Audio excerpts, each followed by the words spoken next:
Bom dia, pessoal. Sejam bem-vindos ao canal.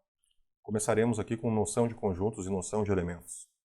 Podemos dizer que os conjuntos são coleções. Coleções de objetos, coleções de países, coleções de números, coleções de letras. Ou seja, de uma maneira geral, objetos, tá? E nós vamos chamar esses objetos dos conjuntos de elementos. Então, nessas duas fotos aqui de baixo, por exemplo. Nessa foto da esquerda, nós temos uma foto do continente europeu. Podemos dizer que o continente europeu é um conjunto formado pelos países da Europa. Os elementos desse conjunto seriam cada um dos países que aqui estão. Por exemplo, a Polônia, a França, a Espanha. Cada um dos países será um elemento.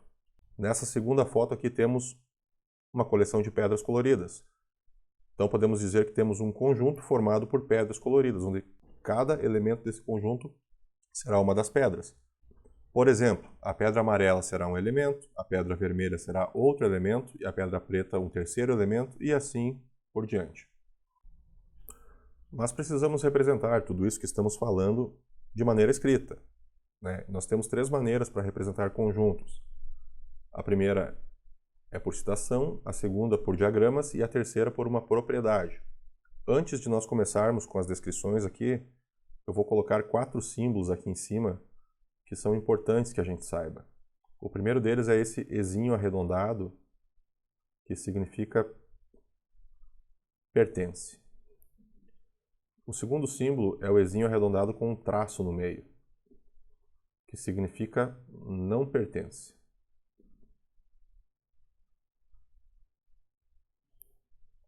O terceiro símbolo é um traço vertical, que significa tal que ou tais que. E o quarto símbolo que eu vou colocar aqui é o símbolo que representa o conjunto dos números naturais, que nós vamos ver nos vídeos seguintes. Números naturais. Ele é um conjunto numérico, tá, pessoal?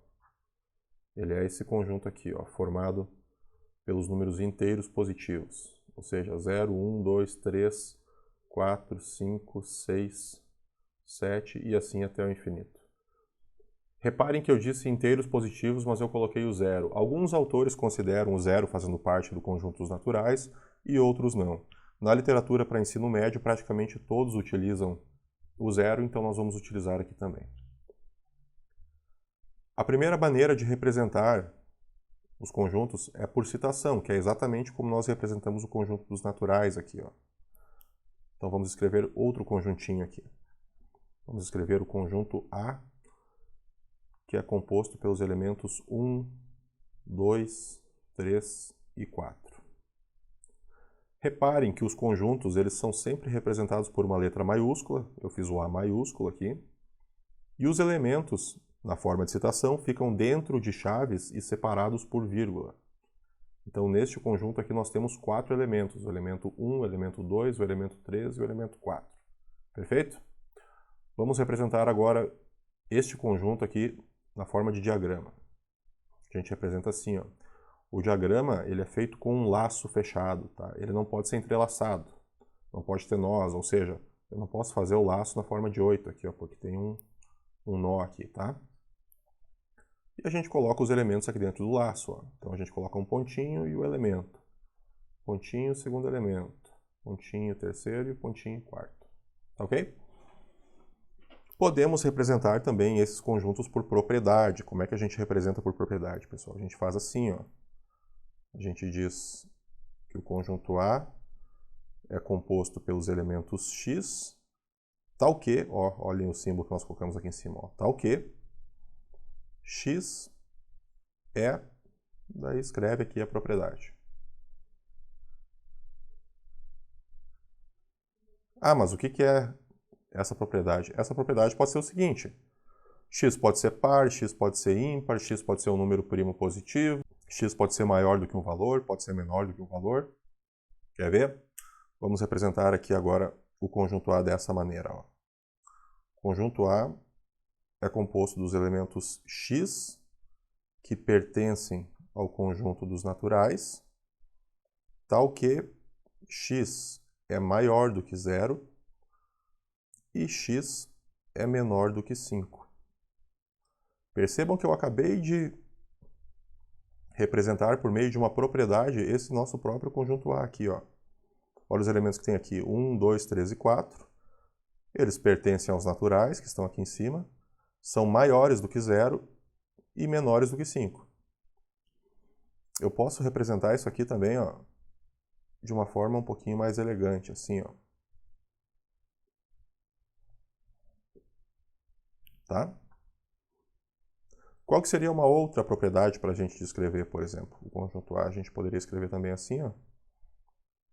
X pertence aos naturais, tal que o x é maior ou igual a 1 e menor ou igual a 4. É uma outra possibilidade também. Beleza?